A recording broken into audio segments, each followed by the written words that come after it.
Halo teman-teman, pada video kali ini kita akan membahas mengenai deret Maclaurin. Namun sebelum itu, izinkan saya dan teman-teman saya memperkenalkan diri terlebih dahulu. Saya Ikon Ferdiansyah dengan NIM 123370132. Saya Muhammad Rashid Asidik dengan NIM 123370165. Saya Mika Aditya Saputra dengan NIM 123370180. Saya Yonggi Prayoga dengan NIM 123370167. Saya M. Daninuddin dengan NIM 123370170. Saya M. Nurwahid R. Siraj dengan NIM 123370137. Hai semuanya, pernah gak sih kalian mendengar kalau fungsi itu bisa diubah jadi bentuk deret tak hingga? Nah, salah satu cara paling powerful untuk itu adalah deret Maclaurin. Di video ini kita bakal bahas dari dasar banget tentang deret Maclaurin, mulai dari definisinya, cara menghitungnya, sampai contoh soal dan penerapannya di dunia nyata. Jadi pastikan kalian nonton sampai akhir. Kalian pasti udah familiar sama fungsi matematika kan? Nah, dalam kalkulus ada konsep yang namanya deret Taylor. Ini adalah cara untuk mengekspresikan fungsi sebagai deret tak hingga.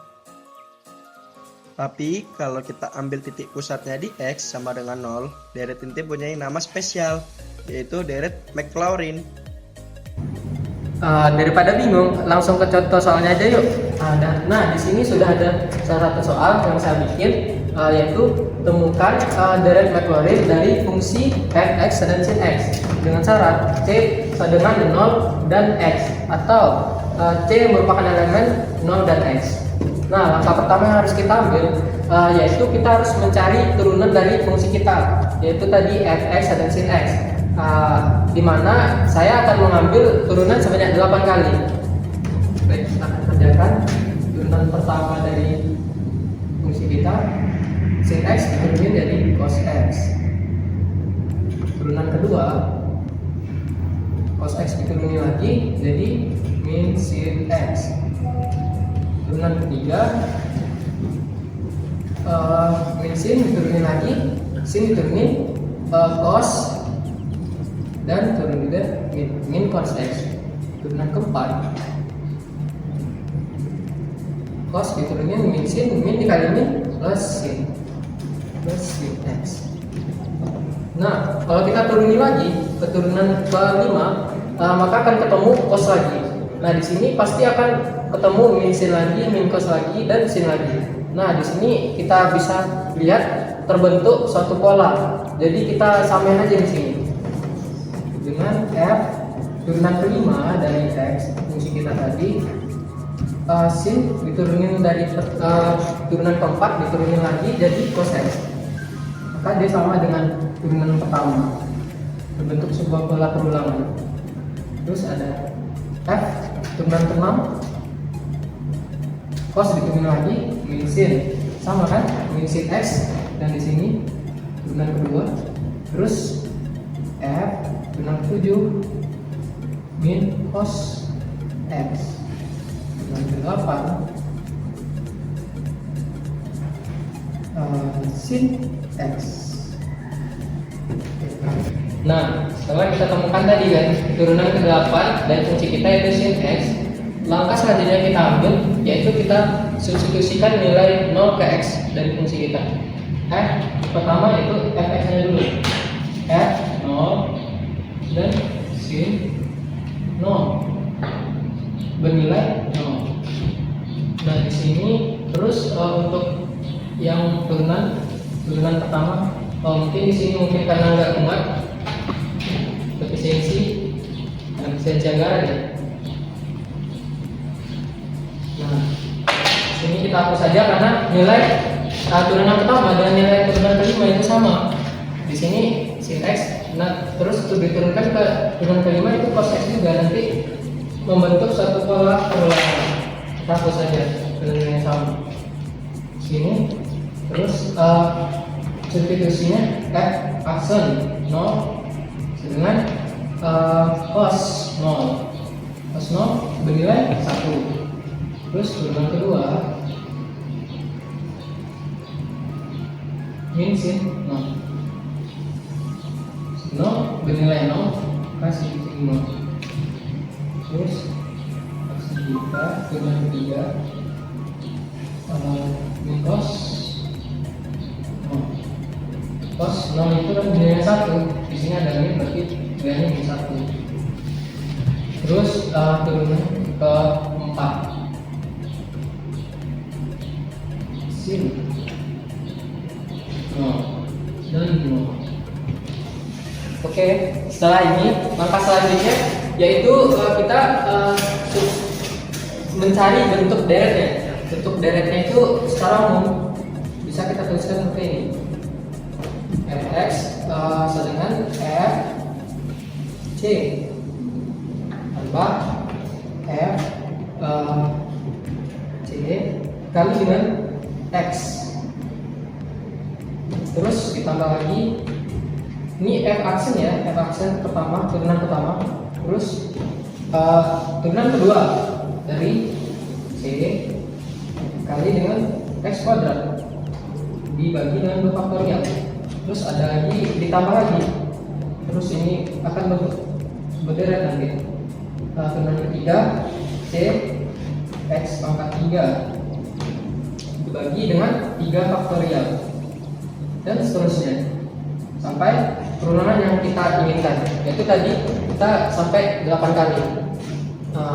Terus di sini kita bikin karena tadi kan c pastinya bernilai sama dengan 0 itu syaratnya. Terus kita ganti dengan 0 x dengan f 0 ditambah turunan pertama yang kita sudah cari tadi yang bernilai 0 kali dengan x. Ini sebenarnya ada per 1 faktorial, karena 1 faktorial memang 1, jadi nggak usah ditulis. Terus turunan kedua 0 kali x kuadrat bagi 2 faktorial. Terus di sini ada turunan ketiga dari 0 kali dengan x pangkat 3 bagi dan 3 faktorial dan seterusnya sampai 8 kali kita tadi. Nah, selanjutnya di sini kan udah ketemu bentuk deretnya. Nah, kita substitusi nilainya tadi. Terus di sini ketemu x dengan f0 itu tadi bernilai 0 dan turunan pertama 0 sadar bernilai 1. Jadi 1x 1x. Nah, turunan kedua tadi bernilai 0. Jadi kalau dipilih 0 tetap 0. Bisa kita tulisin di kanan. Terus turunan ketiga itu 0 juga. Turunan ketiga min 1 ya, 1. Jadi turunan ketiga di sini kurang x kuadrat per 2 faktorial. Dan turunan ketiga kita bernilai min 1. Kita bernilai turunan keempat ya. Terus ini turunan keempat bernilai 0. Terus turunan kelima ngulang lagi itu dari atas. Turunan kelima bernilai 1. Berarti 1 x pangkat 5 bagi dengan 5 faktorial. Karena pengeluaran rumusnya memang begitu. Bisa kita lihat keluarnya. Kalau x pangkat 3 kita bagi dengan 3 faktorial. Kalau x pangkat 5 kita bagi dengan 5 faktorial. Terus di sini kita lanjutkan, kita karena sampai dengan 8 kali ya. Terus x pangkat turunan ke 0 sudah bernilai 0. Turunan ke 7 nilai min 1. Min 1 kita suruh sini min x pangkat 7 per 7 faktorial. Terus turunan ke 8 kali itu bernilai 0. Karena bernilai 0 gak usah kita tulisin. Oke, tadi karena di bawah udah gak muat lagi, saya pindah ke atas. Dan ada satu lagi tadi ada yang salah ya. di sini ya tadi tertulis x pangkat 2 per 2 faktorial. Harusnya itu bernilai x pangkat 3 per 3 faktorial. Maaf tadi ada kesalahan. Nah selanjutnya itu ada kita coret-coret aja ini. Coret semua. Untuk nilainya. Buat di sini ada x pangkat 1. Kita bentuk faktorial aja. Ini sebenarnya ada tersembunyi 1 faktorial agar kita bagus bentuk deretnya. Ini terus ada x kurang min x pangkat 3 per 3 faktorial, dan ada x pangkat 5 faktorial. Terus ini x pangkat 7 itu faktorial. Nah, sini kita dapat lihat kan ada satu pola. Ini ada x ini n sama dengan 0, kita akan mendapatkan x pangkat 1 per 1 faktorial. N sama dengan 1, kita dapat data yang min x pangkat 3 per 3 faktorial. Jadi di sini terbentuk pola di mana kita bisa mendapatkan bentuk ekspresi umum dari pola deret Maclaurin dengan rumus seperti ini. X dengan sigma n sama dengan dari 0 sampai tak hingga. Terus, nah di sini kita cari dulu polanya itu. Polanya tadi kan ada 1, 3, 5, dan 7. Dapat kita ketahui ini merupakan pola deret aritmatika. Terus kita akan mencari nilai deretnya itu seperti apa dengan cara menggunakan persamaan ini. Persamaan yang pernah kita pelajari pas SMP ya, kalau nggak salah ya, SMA juga. Rumus deret aritmatika AN dan A1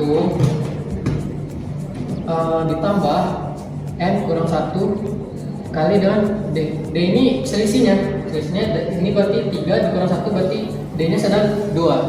Terus cari lanjutin A1 nya ini sedang 1 ya, data pertamanya itu 1 tambah N 1 kurang selisihnya tadi D nya 2, terus 1 tambah 2N min 2. Nah kita akan mendapatkan A.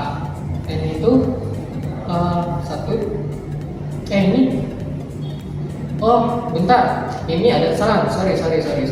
Di sini ini merupakan data ke 1 atau sama dengan n sedang 1. Kalau di sini kan tadi ini n sama dengan 0, ini n sedang 1, n sedang 2, dan n sedang 3. Makanya di sini harusnya bernilai 3, harusnya 3 ya. Bisa hapus dulu. 3 di sini 3, terus 3 dikurang 1 berarti 2n plus 1 plus 1. Oke, tadi kan kita udah dapetin kan pola deret kita yaitu 2n plus 1. Maka kita masukin aja ke nilai ke ekspresi umum dari deret Maclaurin kita. Itu biasanya ditulis seperti ini. X pola deret kita 2n plus 1. Letakkan di tempatnya 2n plus 1. Terus dibagi dengan faktorial dari 2n plus 1 tadi. Plus 1 di faktorial kan. Terus di sini ada faktor pengali juga. Di sini kita lihat dulu. Di sini untuk n yang bernilai 0. Ini n bernilai 0. N bernilai 0 ini positif kan? Sini positif. Jadi kita cari faktor pengali yang bisa jika kita pangkatkan n sama dengan 0 bernilai positif. Kalau bisa ya ketemunya min 1 pangkat n. Jika kalau dipangkatkan 0 min 1 itu sedang plus 1. Jadi kita dapatkan ini hasil akhir kita. Nah, kalau mau pembuktian, ayo kita coba buktikan sama-sama dengan nilai n. Pembuktian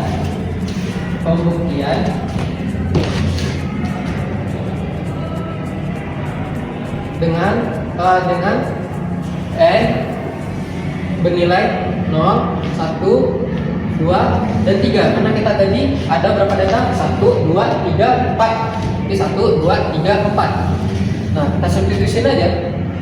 Untuk yang bernilai kita ambil satu aja lah ya, dengan yang n sedang 0 dengan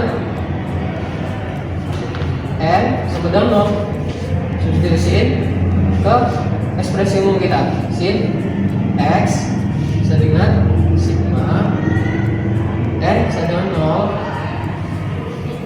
hingga x. Nah, n tadi diubah ke 0, berarti 2 kali 0 plus 1 dibagi dengan 2 dikali 0, karena tadi 2n plus 1 juga, plus 1 difaktorialkan. Terus ada faktor pengalih, min 1 pangkat 0, min 1 pangkat 0. Terus kita dapatkan jumlahnya, yaitu x 2 pangkat 0, 2 kali 0, 0 plus 1, berarti x pangkat 1. Terus di bawahnya 2 kali 0, 1 juga kan, 1 faktorial. Terus di sini min 1 dipangkatkan 0, jadi kali 1. Nah, kan ini kita dapatkan nilai sama dengan deret yang kita dapatkan tadi. Ini terbukti. Nah, jadi itu pembuktian dan cara penjelasan step by stepnya perhitungan deret Maclaurin. Rumus umumnya kayak gini.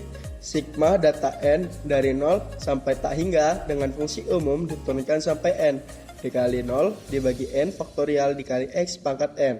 Artinya fungsi fx bisa ditulis sebagai jumlah tak hingga dari turunan-turunan f di titik 0. Nggak semua fungsi bisa langsung dijadikan deret Maclaurin ya. Ada syaratnya. Fungsi harus bisa diturunkan tak hingga kali di sekitar x sama dengan 0. Dan deretnya harus konvergen. Artinya jumlahnya mendekati nilai tertentu. Ada beberapa fungsi populer yang deret Maclaurinnya penting banget nih buat kita hafal. Nih aku kasih ringkasannya ya. Kalau kalian bisa hafal ini, banyak soal yang bakal jadi lebih gampang untuk kita jawab.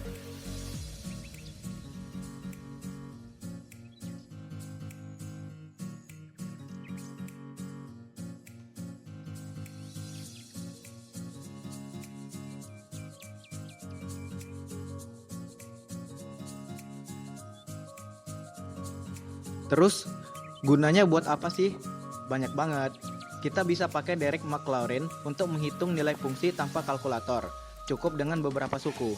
Di fisika dan teknik, deret ini juga dipakai buat aproksimasi sistem dinamis, getaran, dan bahkan dalam pemrograman komputasi.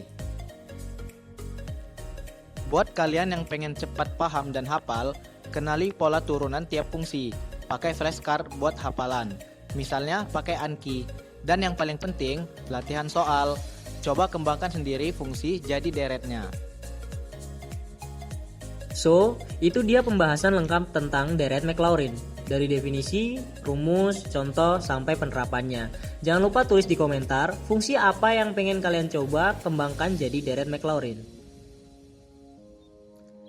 Thanks ya udah nonton sampai akhir. Kalau kamu suka konten edukatif kayak gini, jangan lupa like, subscribe, dan share ke teman-teman kalian. Kita ketemu lagi di video selanjutnya.